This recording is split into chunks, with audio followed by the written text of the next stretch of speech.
meeting with Beth of, is it Maryland Lice Control or? Maryland MD Lice Control. Oh, MD, okay.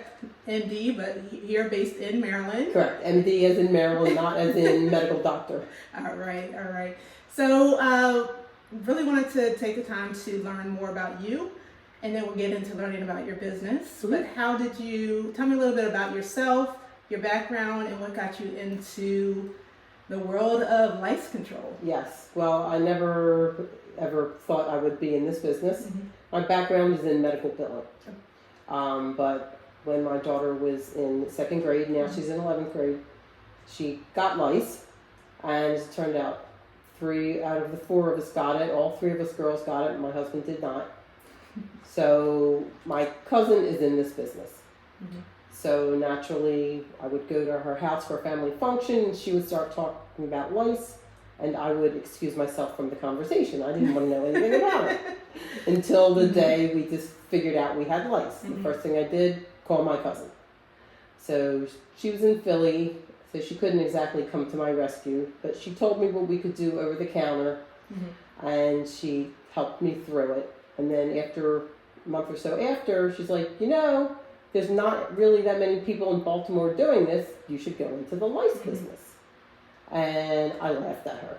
I thought she was joking. And it took me about another year and a half to decide that I wanted to do it.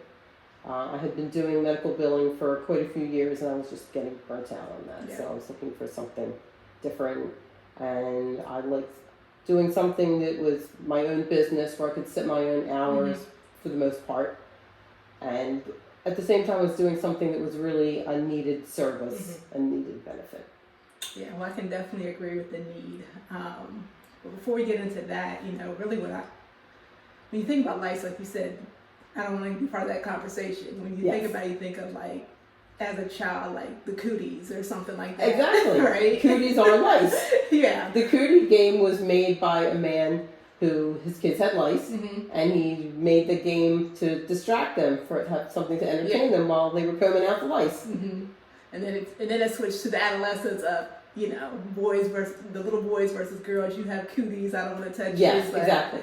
But not to think that it did derive from... Right, there's a lot of things in our everyday lives, like when you say someone's having a lousy day, that lousy refers to louse. Yeah. So if you have lice, you're definitely having a lousy day. Oh yeah, I'm sure. Whether you have the lice or you're the parent trying to help your child get rid of the lice. Yeah, most of the time it's worse for the parents than it is for the kids. Yeah, and I could actually, advocate for that. I actually, wish I knew someone like you. About 5 years ago, we moved to a brand new home, and daughter started kindergarten at elementary school, and they had it within the first week or two of us moving. We had it fully unpacked. Oh no! And her hair was itching, and I just thought it was like it needed to be washed. I knew, packing, moving, washing my daughter's hair was the last thing on my mind. And my daughter's hair, she had long curly hair like mine, and if it's straightened, it's almost to her butt. Is how much hair she has. And so I was like, it needs to be washed. I mean, it takes me 3 to 4 hours just to do her hair, just to come through it. So I was like, okay, well, and then the weekend came, and of course I broke down and washed it, and she kept itching. I'm like, why are you itching? And so I started researching itchy scalp, and then of course lice came up. And like I said, I didn't think about lice because it's not something, you hear about it as a kid, but just growing up, it's not something you come into day-to-day contact with. And so I started looking, and then I started seeing, I think they're called, is it the nits? Right, they're like white, looks like dandruff. Yeah. Yes. And then lo and behold, that's exactly what she had. Oh. And so, the challenge, and I'll let you speak to that, is finding the right products and what you need, because you get those. If anybody's dealt with lice, you go to the store.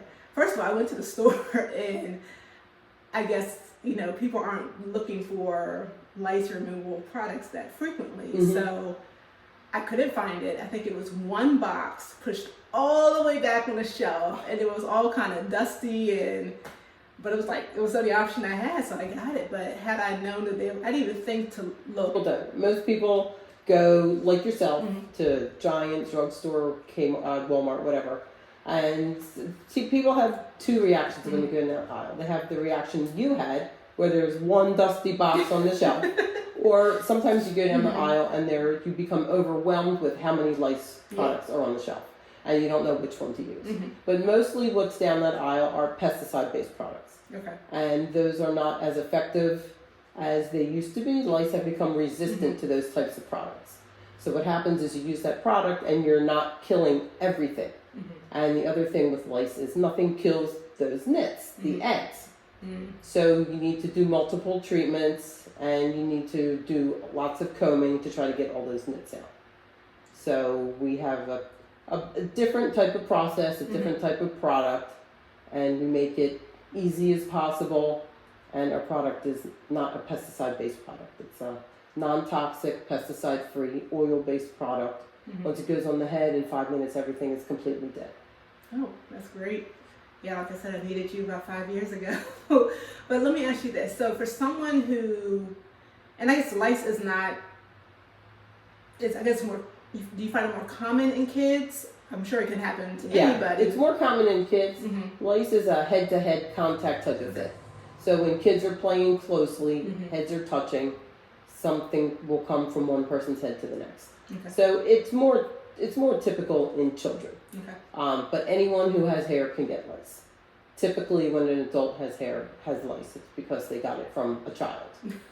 But sometimes I've had adult clients that aren't around children and they have no idea where they got it. But it only takes a hug. So, you know, if you're hugging a friend, a family member, and your head's touched for about 5 seconds or more, it's enough time for something to crawl from one head to the next. No, you didn't even think about it, and that, you know, you think that, like I said, kids, and then if you're not around kids, but if you're hugging someone that has kids, or might not realize they have it at the time. So what would you say to someone, like I said, for me, I just thought she just need her hair washed, or, you know, so, you know, we might allow time to go by. Exactly. You know, are there things to identify, or things that we should be, I guess, alerted to? So generally we recommend the best way to avoid having lice outbreaks is to check once a week with a lice comb. We recommend a good lice comb like this. It's a nit remover comb, and the tines are very close together. So the bottom line is there's not a product that you can put in your hair that prevents lice. So the only way to prevent it is by using a comb once a week. When your hair is wet, go through and physically checking for lice. What should someone be looking for when they are checking? I know we talked about the nits and stuff and how they're, I know the little white, so how do we identify a nit versus like dandruff or something? Right. So actually when you're just looking at the head, so looking at the head is not the best way to check for lice. But if you were looking at the head and you saw something on the hair and you were trying to figure out, is it lice, is it dandruff, is it a nit, or is it dandruff? So dandruff, if you like scratch at it with your fingernail, dandruff will just break apart, and you can, you know, blow it and it'll just blow away. If it's a nit, the nit is literally glued to the hair shaft. Lice have saliva that's literally a glue, and they glue the nits to the hair shaft. So if you're scratching at it and it's close to the scalp and it's not coming off, then it may likely be a nit. The only way to get the nits off of the hair shaft is to either use a comb and to get them off, or to literally take your fingers and grab it and pull it all the way off to the end of the hair shaft. And who wants to do that? That's not, you know, as far as identifying it, you could do that. Correct. But as far as you've determined you have lice and then you're trying to get rid of it, that's not how you want to do it. And it's not the most effective way to do it. It's the least effective way to do it. Because the nits is really like the egg. Correct. So by the time you sit there and pick every single one, that egg could have hatched by. It could, and they are microscopic. So, you know, if you miss two, then you have the potential for them to hatch, and you're starting over again. So it can be a constant cycle if you're not using a good product, a good comb, doing treatments spaced out, proper intervals. So when would someone who maybe just reach out to you and say, hey, I just would like to get the product and do it at home, so doing it themselves at home versus, you know, having someone like you come out and either come out or you have your own facility here in the Timonium area and where you can actually come to you to get, I guess, assistance or... Yeah, so you can, if you, lots of people prefer just to buy the product and to do it themselves at home. We like to say that we have a treatment plan for every budget. Okay. So not everyone can afford, if you have a family of four and everyone has lice, it can be a bit expensive, although if multiple family members have lice, I try to do like a family discount. But on the whole, some people do just prefer to buy the product themselves and you know, go home and do it themselves. So you could come to my office and purchase the product, and then I would give you instructions how to do it. I have a video. You can keep in contact with me. It's not like you buy the product and you're on your own. Okay. I'm here to guide you through the whole process. That's great. That's great. So like, okay, I went and I bought this product. I'm using it. Do they have to use it a certain amount of days? Is it Yes. do it once and they're... Yes, it's an interval. The product is used 3 times, 6 days apart.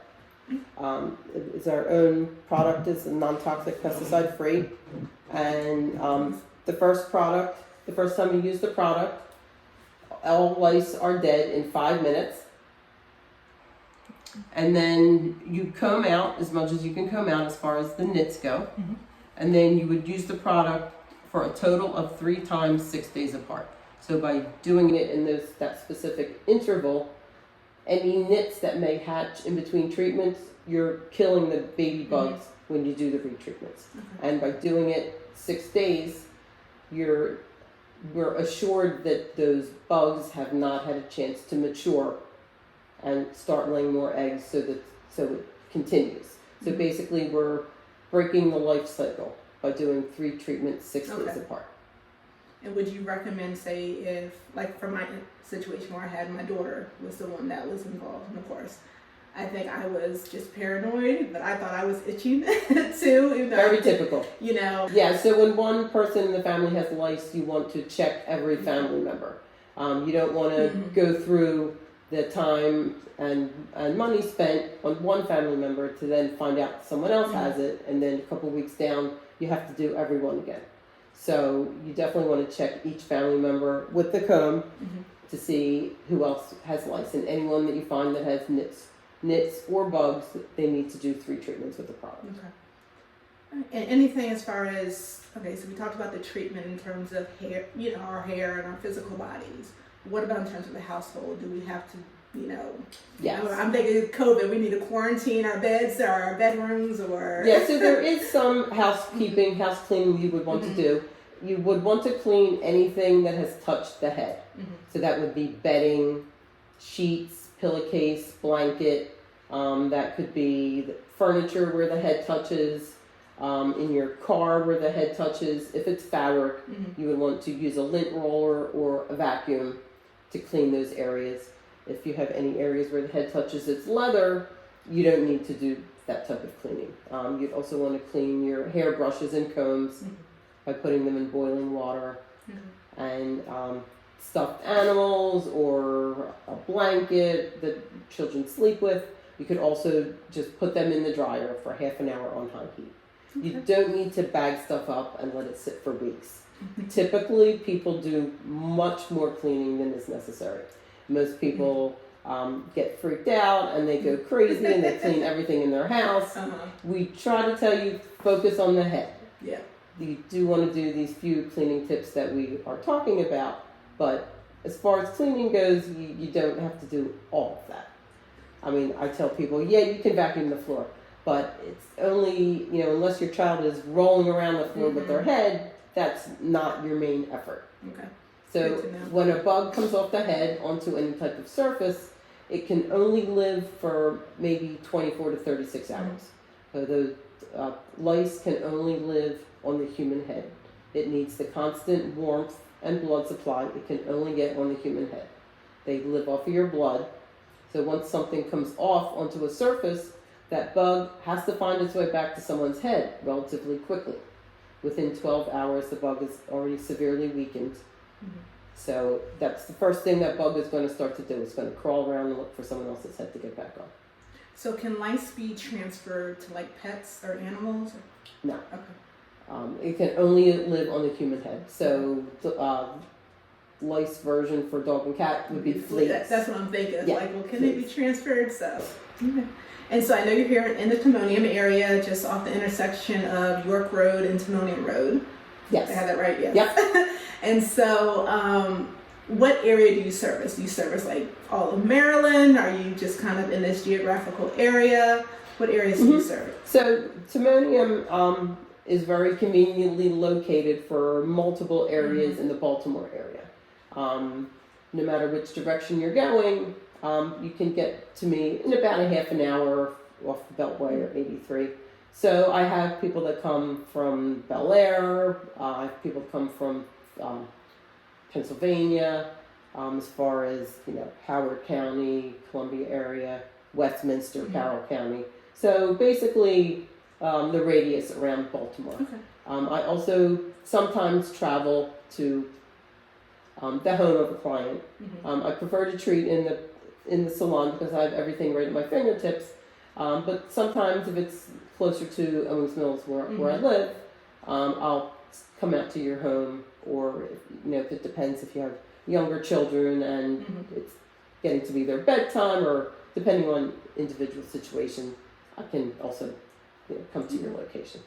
And what can, I guess, a parent, what information can we share, or what can we teach our kids, I guess, to help maybe minimize the contact with lice? I mean, Yes. for me, I would always tell my daughter, especially as we're getting into the winter months and we're starting the hats and stuff are coming out, and making sure that we're, and I would always say, don't share hats, don't share hair ponytails, Definitely. combs. Yes, you don't want to share anything that goes on your head. I like to compare it to your toothbrush.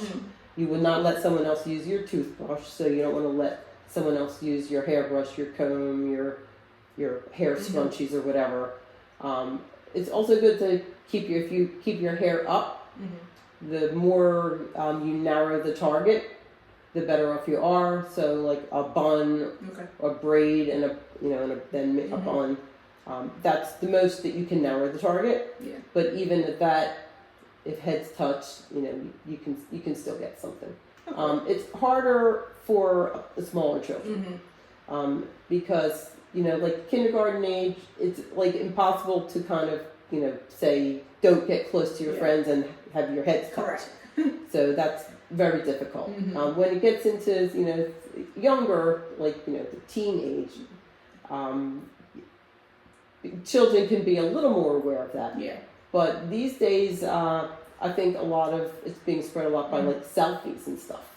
Oh, really? Because you go on Oh, Instagram yeah, or whatever, and you look at everyone's heads. Hey, let's Everyone's take a selfie. selfies. Everyone's heads are touching. Wow, I didn't even think about that. Yeah. So See I how think, social media plays into exactly. So I think for most of the time, several years, we had mainly seen it in elementary school. But now, middle school, high school, it's lice is there too, unfortunately. Yeah, we didn't even think about that with stuff because we're constantly, we call it photobombing or jumping into Exactly. someone's picture. Yeah. I like to say it's the sweet families, the sweet kids that get lice because they're the ones that are having that close head-to-head contact with their friends. Yeah. Well, it's good to know that we have a resource like you in our midst and in our area that we can. Absolutely. Like I said, I don't know about you. Definitely let us know. Would you have, if you ever either experience lice or if ever you do in the future, knowing that there's someone like Beth, right around the corner or just accessible to teach us how to, because trust me, it's not a fun process. No, it's not a fun process. Especially if the first time. Curly hair or, and the curlier and thicker the hair is, the harder it is to deal with. Yeah, it can be a chore. Yeah, and looking at your comb, if anybody has seen the combs in the box, they're number one, they're small, and then trying to hold them and the combs that come with the kits, they're not good combs. Yeah. The tines are far apart, too far apart to really successfully and effectively get all the nits out. Yeah, and I did like when so Beth and I were talking before this, and I was talking about how my daughter had curly hair, and one thing that you suggested, which I didn't even think about, was washing it and then blow drying it. Yeah, or flat iron. Or flat iron. Using a flat iron to get it straight before Yeah, that helps a lot. Like I said, had I known that, it would have saved me probably some gray hairs.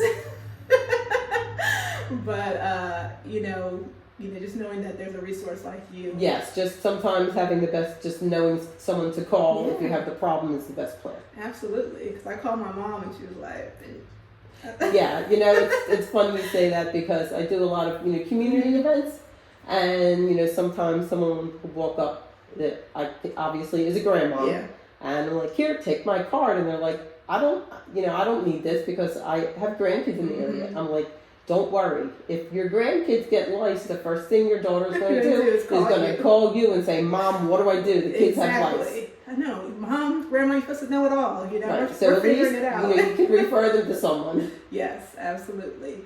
So, Beth, how do people find you? Are you on social media, website? What's the best way for them to find you?